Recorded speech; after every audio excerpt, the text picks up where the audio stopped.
Amigos, 37º programa da nossa série. Eu falo sempre que é um programa especial, mas o de hoje é muito especial. Nós vamos ter aqui 4 violões maravilhosos, com 2 luthiers que já fizeram parte dessa série, conhecidíssimos de todos vocês. Acho que vai ser uma coisa assim muito interessante. São violões, vamos ter 3 violões double top e um violão treliça, um lattice. Nós vamos detalhar sobre isso. E vamos começar com o grande luthier e grande violonista que vocês vão ouvir. Vocês já ouviram agora, no começo, o Clayton Fernandes tocando uma coisa linda com um desses violões. Nós vamos falar com calma sobre todos eles. Clayton, maravilha ter você de novo aqui. Prazer, Nós vamos aproveitar que o Clayton está viajando agora, amanhã, já vai para mais uma viagem internacional para levar esses violões que estão sendo assim, ele está encantando Europa e outros lugares do mundo com a qualidade do instrumento deles. E vai ser muito legal que o outro convidado especial é o super conhecido nosso aqui, fez vários programas, que é o Linneu Bravo, e na parte final o Linneu vai mostrar um violão também especialíssimo, uma novidade que ele fez. E nós vamos dedicar o final do programa, uma parte legal, para Linneu e Clayton contarem de uma viagem recente que eles fizeram para a França e para a Alemanha, especialmente ao Festival de Koblenz, na Alemanha. Acho que vai ser muito interessante para a turma dos luthiers, os violonistas e as pessoas que adoram violão. Clayton, vamos começar com essa primeira joia aqui. Sim. É um violão com qualidade sonora impressionante. Você tem a palavra, fale o que você quiser sobre esse instrumento. Sim. Se você quiser ficar com ele para você poder mostrando. Primeiramente, assim, agradecer, Oscar, a possibilidade de estar aqui novamente, né, para a gente bater um papo. A Strings, o programa está sempre aberto e eu lembro que quando eu vim a primeira vez o programa estava meio começando, né? Acho que é o 5º ou 6º programa. Exato. E eu me lembro que eu trouxe o violão número 16, o meu violão número 16. Sei. E curiosidade, os 3 violões que a gente tem aqui hoje é o 116, o 117 e o 118. Nossa! Ou seja, 100 violões depois. Que legal! Estamos aqui de novo batendo um Foi papo. Foi 2019 o primeiro programa, estamos falando de 6 anos. 6 anos, né? Então eu tenho essa felicidade de poder estar comemorando 100 violões depois aqui com você e batendo esse papo, e falando um pouco desse projeto que eu tenho desenvolvido há cerca de mais ou menos 2 anos, né, de pesquisa do desenvolvimento dos meus violões double top, né? Quando eu vim ao primeiro programa, eu trouxe um violão Lattice, né, que é um violão de origem australiana, né? violão com uma estrutura bastante rígida, com tampo fino, reforços em fibra de carbono, e a construção Letzi sempre foi a construção pela qual eu fui apaixonado como violonista, né? O violão que eu mais me identificava, que mais me identifico timbristicamente, é um violão com muito sustain, né?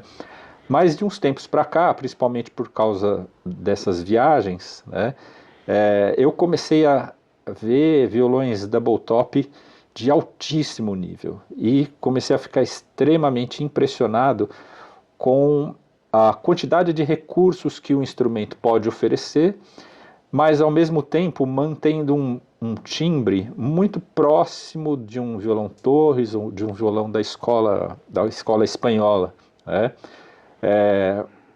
Então essa possibilidade me fascinou muito, e eu tive a felicidade de poder encontrar pessoas que me ajudaram muito, têm me ajudado muito nessa trajetória, e uma delas é o violonista alemão, o Franz Hallas, né, com quem eu estive na última viagem que eu fiz, né, e experimentamos uma série de violões Daman, né, Matthias Daman e Julian Daman, para quem não sabe, dos criadores, provavelmente o inventor dos violões double top, né, são violões raríssimos, né?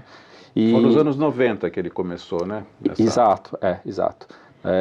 Por volta do final dos anos 90, final dos anos 80, começo dos anos 90, né? E o Franz me falou, olha, o Daman é um instrumento maravilhoso, mas meus alunos não podem ter, porque é um violão que custa 25 mil euros e 15 anos de fila de espera. Então é inviável para os meus alunos. Eu gostaria muito de fazer parcerias com luthiers, né? Aí eu fiquei realmente encantado com o projeto, né? E esse aqui é o primeiro fruto dessa parceria, digamos assim, em que a gente compartilhou fotos, ideias, e eu estou indo justamente para essa viagem para o festival, para o Mozarteum de Salzburg, e nessa viagem vou passar novamente na casa do Franz, para a gente novamente trocar ideias e ele poder experimentar esse que é o primeiro fruto desse projeto. Então é um instrumento double top, né, com o que eles chamam de estrutura interna com balsa, né, com Nomex, esse é Nomex, né, com Nomex, e é um instrumento que tem, então, logicamente um tampo bastante leve, e no caso desse, a parte externa é de cedro e a parte interna também de cedro, então são dois tampos, né? O outro que nós vamos ver, ele é a parte externa de abeto e a parte interna de cedro. Para as pessoas que ainda não conhecem tão bem o Nomex, fala só alguma coisa sobre esse material, o Nomex, o que ele é, né? Que faz um sanduíche, né? Essas duas partes de madeira mais finas, né? Sim. E no meio o Nomex. Né? O Nomex é um material composto, muito usado, por exemplo, na indústria aeronáutica, na indústria automobilística. No caso, a gente usa um tipo de Nomex que é chamado de honeycomb, né, que é colmeia, né, e ele realmente parece uma colmeia de abelha, né, ele é muito leve, muito resistente, e ele funciona como uma espécie de isolante entre a vibração dos dois tampos. E é um material que tem, por exemplo, o cedro tem em torno de 300 quilos por metro cúbico, né? O Nomex tem em torno de 40 quilos por metro cúbico. Né? Então, ele é 10% do peso do cedro, que já é a madeira mais leve que a gente utiliza em geral. Né? Então, isso faz com que o tampo fique muito leve. Né? Um tampo, depois de acabado, ele chega a ter em torno de 100 gramas, 120 gramas. Né? Então, ele se torna um tampo muito leve, muito responsivo, e com isso a gente tem uma série de vantagens do aspecto musical mesmo, né? Então ele responde muito rapidamente a qualquer ataque da mão direita, né? E tem uma resposta, por exemplo, de dinâmica, né? Então você tem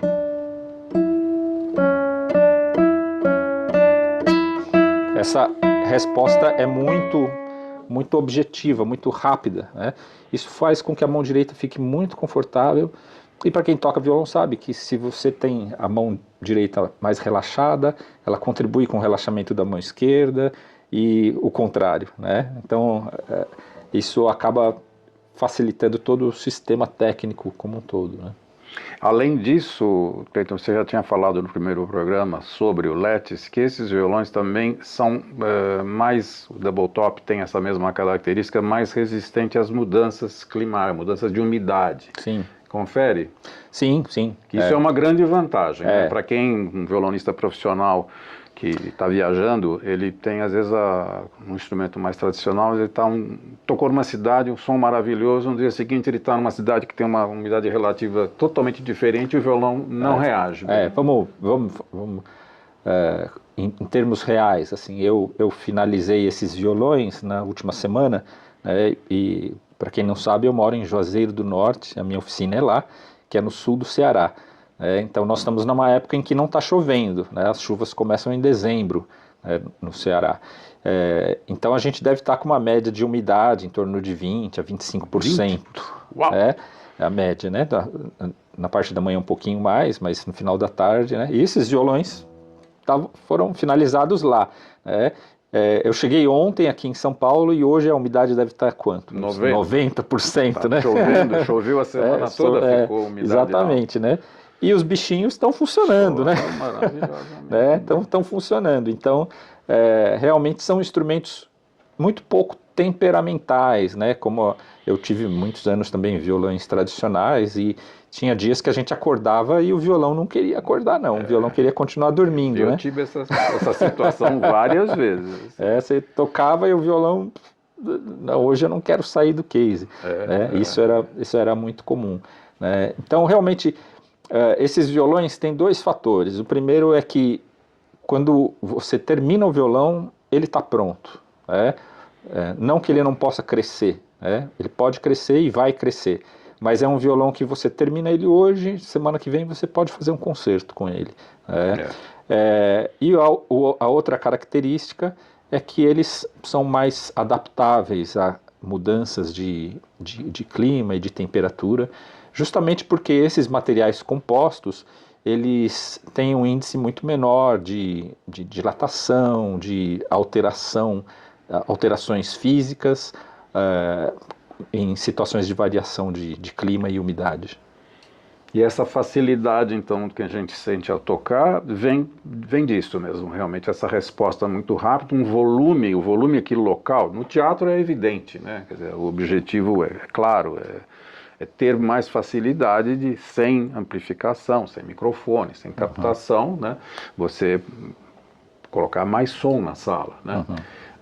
Nós tínhamos falado naquela primeira vez assim que esses instrumentos também têm umas características assim, de suprimir certas frequências que a gente encontra nos violões tradicionais. Isso nesses violões está presente? Eu não consigo perceber, é tão rica a paleta assim, de cores e...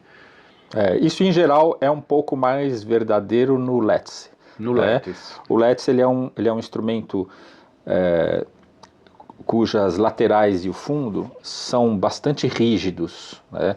E o objetivo disso é que a vibração fique concentrada na região do tampo, em especial em torno do cavalete. Né?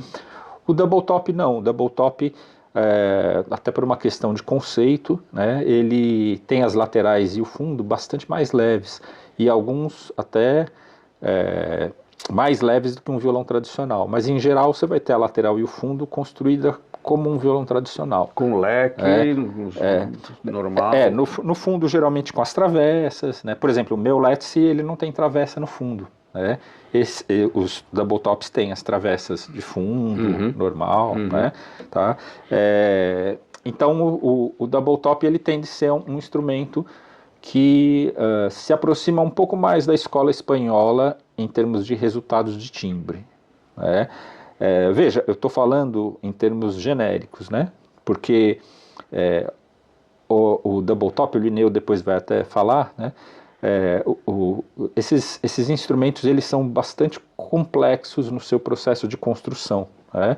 Complexos no sentido de que a gente tem que usar colas diferentes, trabalha com com os tampos muito finos, no limite ali das possibilidades, né?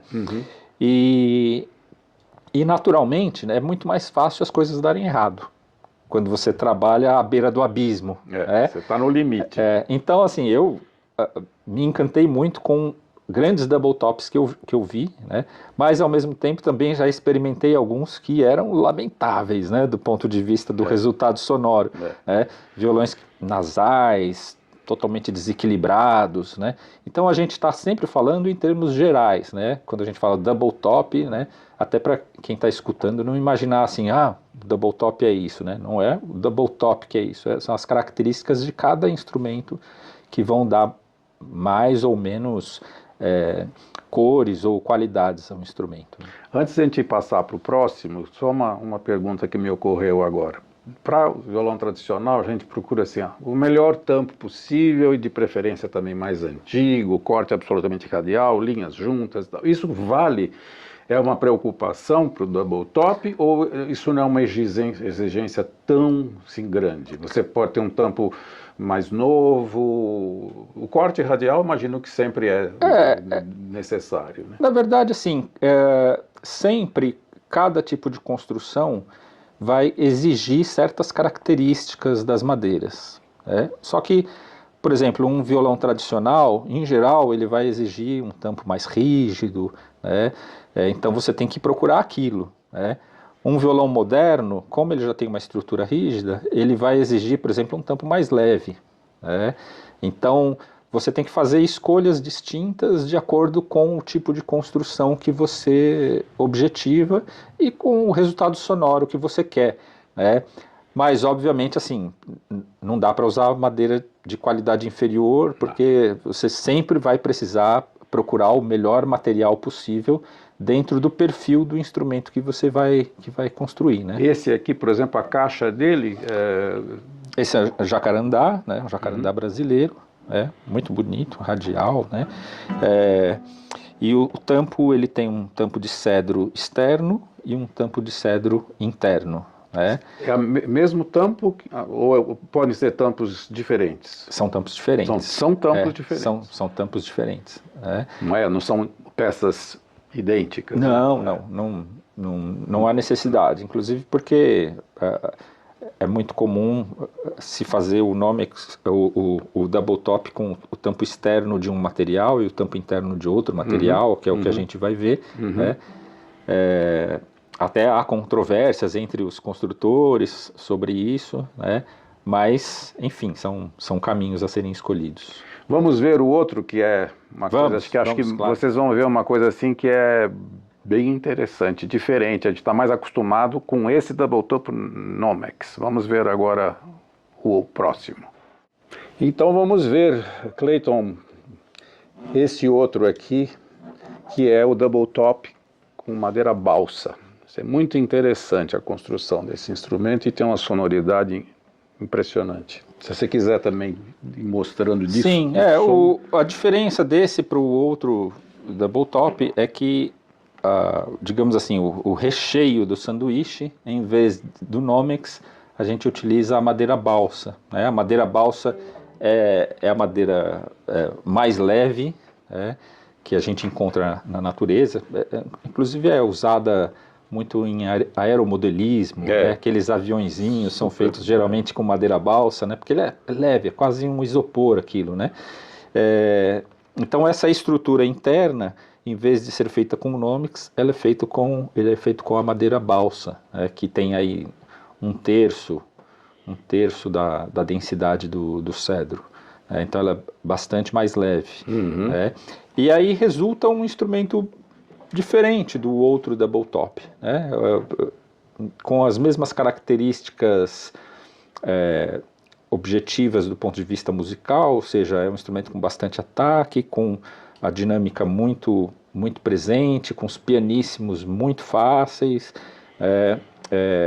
em geral com o som mais encorpado, mas talvez até você possa dizer melhor, mas eu acho que ainda se aproxima um pouco mais do violão espanhol, do violão tradicional espanhol. Tocando assim, agora eu senti isso. Então é um instrumento que eu busco sempre, tenho buscado, né, os instrumentos sempre mais graves, né? Então eu tenho buscado sempre deixar a afinação da caixa em torno de Ré, Mi, né? Porque eu acho que tem dado um resultado interessante, embora isso não seja tão objetivo, né?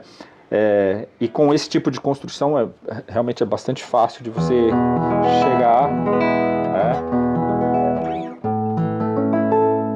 Então, a lateral e o fundo desse instrumento é Vengue, que é uma madeira que eu gosto bastante de trabalhar com ela, né? E tem sido bastante utilizado nos concursos internacionais, né? Enquanto a gente tem como referência no Double Top Nomics o Matthias Dahmen, por exemplo, né? Você vai ter no Double Top Balsa pessoas como o Martin Blackwell, Antonius Miller, né? Que são construtores bastante consagrados. E, por exemplo, no último concurso GFA, no Guitar Foundation América, tinha 2 Double Tops Balsa, né? Tinha um Letzi, né? E tinha um Friedrich, né? Então, quer dizer... Nas finais já? Na final. Então, quer dizer, são tipos de construção que já se tornaram absolutamente consagradas. Nova geração de violonistas agora... É muito raro, né? A gente vê... quando a gente fala nova geração, né? Veja, há muitos anos que Barrueco, David Russell, Anna Vidovic, Zoran, Aniello Desidério, né? Há muitos anos que esses caras usam double tops ou Letzes, né? E não dá para dizer que seja nova geração, não, né? Realmente não, né? Esse é um instrumento que ele tem essa curiosidade de que, como a madeira balsa ela faz parte da estrutura interna do instrumento e o tampo de abeto principalmente ele tem uma certa transparência, acaba resultando um certo sombreado no instrumento, que é uma espécie de você falou até, deve ser um tampo bear claw, né? Mas não se trata disso, é realmente esse sombreado. Isso faz parte da estética do instrumento. É mais trabalhoso, mais demorado a construção? Deve ser, né? Cara, tudo dá um trabalho danado, né? É muito trabalhoso. Né? Quando a gente pensa quando a gente faz um violão tradicional, né? O tampo já está pronto ali, você faz o leque, né? Em geral você calibra o tampo. Aqui você tem que fazer o tampo externo, o tampo interno, sempre chegar à espessura necessária é muito trabalhoso, aí depois todo o processo de colagem dos materiais internos. São 2 instrumentos bastante trabalhosos, cada um tem as suas características de trabalho, né? Lidar com o Nomics também é bem enjoado, né? São materiais... E é um material difícil e mais caro também. Infelizmente a gente tem essa questão, né? Eu ainda não encontrei Nomics no Brasil, por exemplo. A gente acaba pagando aí $60 num Nomics, e aí quando você importa, isso vira 120. Você sabe melhor do que qualquer... Para um violão. Para um violão. Né? É caro. Fora isso, vai um tampo externo. Nossa. E vai mais um tampo interno. Um investimento. Né? Então, quer dizer, é um instrumento que acaba que naturalmente ele não sai barato, digamos assim, né? O próprio material dele e a quantidade a mais de horas empenhadas na construção do instrumento, né? E a perda de material também, né? Porque é muito normal, por exemplo, eu perder um tampo, né? Tanto do Letzi quanto do Double Top, você está trabalhando ali naquele limite, de repente o tampo trinca, né? Ali no limite. Então você perde às vezes um tampo que você investiu um bom dinheiro. Né? Uma pergunta, Cleiton, esses instrumentos também, em termos de verniz, tem alguma coisa diferente? Ou eles também, o ideal seria também com goma laca? Ou aí não faz tanta diferença? Vamos falar um pouquinho sobre verniz, assim, muito rapidamente, né? E até eu queria citar o Roberto Gomes, né? Que faleceu esse ano. Infelizmente, a gente perdeu um grande luthier, o Roberto Gomes, faleceu agora esse ano, em junho. Eu estava, essa semana ainda, eu estava preparando a minha conferência, que eu vou dar lá no Mozarteum, em que eu vou falar um pouco da história da luteria brasileira, e eu estava lendo um artigo do Roberto Gomes de 1994, né? E o Roberto falando das diferenças de vernizes, né? E trazendo um artigo científico, né, onde eles mostravam que a mudança de vernizes sintéticos e vernizes naturais resultava, por meio de testes, né, em uma diferença de no máximo 5% do resultado sonoro no instrumento, né. O Roberto estava falando disso em 94, né? Há 30 anos atrás ele já tinha sacado isso. Né? E que a grande questão não era o tipo do verniz que você estava usando, mas a quantidade de verniz que você estava aplicando. E aí eles fizeram vários testes com quantidades distintas e chegaram à conclusão de que a película de verniz que deve ir sobre o instrumento, ela tem que ser no máximo de 0,02 milímetros, né? 2 centésimos de milímetro. Né? Isso significa dizer que não adianta você aplicar goma laca em grande quantidade, você vai ter um resultado sonoro prejudicado. Né? Então não é a questão do tipo de verniz. Né? Então, até eu tenho aprendido bastante com o Linneu, que conhece muito dessa questão de vernizes, né? Então, a gente tem desenvolvido uma técnica no sentido de utilizar verniz sintético, mas na menor quantidade possível, e então, no final das contas, isso acaba não fazendo grande diferença. Interessante, porque o verniz sintético, imagino eu, seja sempre em termos de proteção, porque o verniz é basicamente uma proteção, né? Exato. O verniz que a gente chama de goma laca, o instrumento está muito mais vulnerável, né, ao suor que a gente gasta demais, né? Inclusive pode ser assim um dano terrível para as madeiras, e o sintético você evita isso. Né? E hoje em dia a tecnologia dos vernizes, ela evoluiu muito, né? Demais, né? Assim, são vernizes que a gente pode quase dizer que são a prova de erro, né? Sei. Eles são feitos de tal forma que, mesmo que você aplique às vezes em condições inadequadas, né, ele resulta bem, né? Porque a tecnologia dos vernizes evoluiu muito, né? Então eu sempre estou atento a novos vernizes que surgem. Não que, obviamente, um instrumento de goma laca não resulte bem. Claro que resulta bem, maravilhosamente bem, mas para o nosso tipo de construção já não é mais algo imprescindível, né, como foi em outros tempos. E muitas vezes para o clima brasileiro também, ou um clima parecido com o nosso, um clima tropical, assim, os instrumentos sofrem muito. Né? E é curioso que, por exemplo, se você manda um instrumento para o exterior hoje, né, para fora, né, provavelmente ele vai chegar com a goma laca danificada, né, porque o instrumento vai passar por variações climáticas, etc. Né, e o cliente, quando ele recebe, ele fala, mas a goma laca não está bonita, né? Então, quer dizer, é legal usar goma laca, mas é preciso fazer o peso entre vantagens e desvantagens, né? Como em tudo, né? Cleiton, vamos aproveitar que eu já estou com esse aqui comigo, que é o Lattice, né? Para vocês ouvirem mais detalhadamente sobre a construção do Lattice, sugestão é vocês assistirem, para os que não assistiram, ou ver novamente o programa onde nós só nos dedicamos ao Lattice. O Cleiton explica assim de uma forma muito interessante, mais detalhadamente, que hoje a gente acho que vai fazer um pouquinho mais rapidamente, né? Você quer mostrar este aqui? Quer fazer uma... Isso aqui também tem uma sonoridade deliciosa, é um violão também facílimo, vocês vão perceber cada uma das músicas que nós colocamos nesse programa é com um desses violões, né?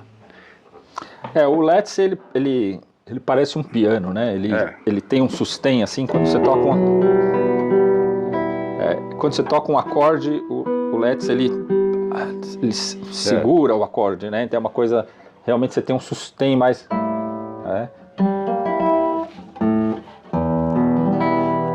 Ele sustain quase... Não acaba, né? Não acaba. Justamente por esse conceito, onde você tem a lateral e o fundo muito rígidos e que não roubam energia do tampo. Então, praticamente o tampo fica vibrando ad eterno, porque ele não tem perda de energia para a lateral e o fundo. Então, é um conceito bastante distinto.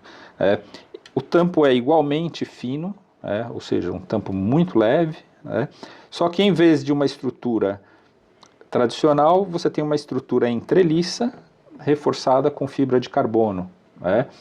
Então é muito engraçado porque é muito frequente as pessoas confundirem o Let's e o double top. Violão moderno é tudo igual.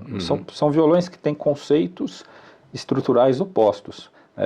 O Let's tem um tampo muito frágil e leve e uma estrutura interna muito rígida. E ele é muito mais pesado, inclusive. Por causa exatamente. disso. E o double top, ele tem um tampo muito rígido, porque quando você faz o sanduíche e coloca o material no meio, ele já se torna um tampo rígido. Então você não tem tanta preocupação com a estrutura interna. Então são quase conceitos inversos entre os dois. Tem um luthier australiano que faz também os dois tipos de instrumento, o Jim Redgate, ele faz que era um violão que você tinha, né? Eu não sei se você tem ainda. Não, eu tenho. Não, você tem o Inatek. Eu tenho o Inatek, isso. E o Redgate falava justamente isso, que é preciso ter consciência de que você está trabalhando com conceitos opostos entre o Let's e o double top. E são instrumentos que entregam coisas diferentes para o instrumentista. E aí, claro, vai depender muito do gosto pessoal e da proposta estética também, que você tem, do seu objetivo estético. Um violão tradicional, por exemplo, você tem uma proposta estética muito distinta, em relação a esses instrumentos, onde você tem o aspecto da dinâmica nos instrumentos modernos, você tem nos instrumentos tradicionais o aspecto da variação timbrística. Então, por exemplo, quando você quer obter contraste num instrumento que não te entrega muita dinâmica, obviamente você vai buscar a variação timbrística. Enquanto que num instrumento que te oferece mais dinâmica, a questão do pianíssimo e fortíssimo passa a ser mais relevante. É uma questão de conceito estético.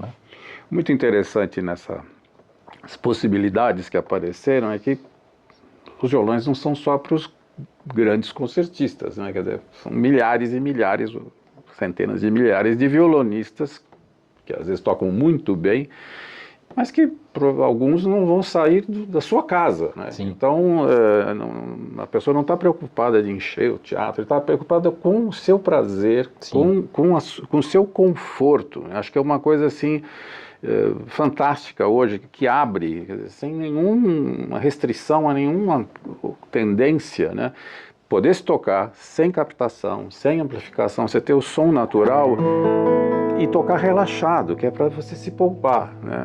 Quem toca muitos e muitos anos vai tendo problemas. Eu sou testemunha disso, porque eu comecei a tocar nos anos 60, então nós tínhamos violões difíceis, a técnica não era como a de hoje, então eu acho maravilhoso essa possibilidade, Cada um desses que a gente dedilha assim, até falar, nossa, esse aqui é o máximo, aí pega o próximo, não, mas esse aqui é melhor, é fascinante, realmente fascinante. Nós vamos voltar Tem alguma coisa que você acha interessante falar de algum deles ainda? Porque nós vamos voltar a falar daqui a pouco. Eu acho que você citou um aspecto fundamental, que é o prazer de tocar. Instrumento bom é aquele instrumento que você tem vontade de tocar. Você quer continuar tocando. Então você quer acordar logo para tocar. Você quer, aí quando você toca, você fala, que som lindo. Pô, instrumento, para mim o instrumento ele é muito isso, né? E realmente a minha busca eu diria que a minha busca é muito mais timbrística do que de decibéis, de potência. Sim, né? É uma busca muito mais timbrística. A potência vem porque são características da própria estrutura física do instrumento.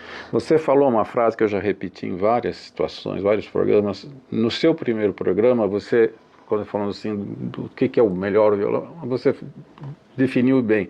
O violão tem que ser bom para aquela pessoa. Exatamente. Para as características dela, para o objetivo musical dela, para a possibilidade técnica, para a dedicação de tempo que ela vai poder... E muitas vezes para o repertório. Para o repertório. Exato. Né? Hoje, para quem toca muito, então tem uma variedade, assim, você vai tocar música antiga, música barroca, música moderna, aí você pode ter até, o ideal, ter algumas dessas opções. Né? Com certeza. As características do instrumento, elas têm que encaixar com o instrumentista. Né? Não adianta você ter o melhor instrumento do mundo e eventualmente você não conseguir produzir nele. Eu lembro da outra vez, no outro programa, eu dei um exemplo sobre o cara que compra uma Ferrari para fazer Uber, né? Eu estava vendo esses dias também um cara comprou, acho que um Porsche, um Ferrari, e quando ele saiu da concessionária, ele bateu o carro, porque não sabia trabalhar com a potência e com a tração traseira do carro. Né? Então, o instrumento ele tem que ser adequado para o instrumentista e para a sua finalidade. É isso mesmo. E tem que ser aquela coisa que você entra no quarto para tocar e você faz um acorde, você vai, que acorde lindo.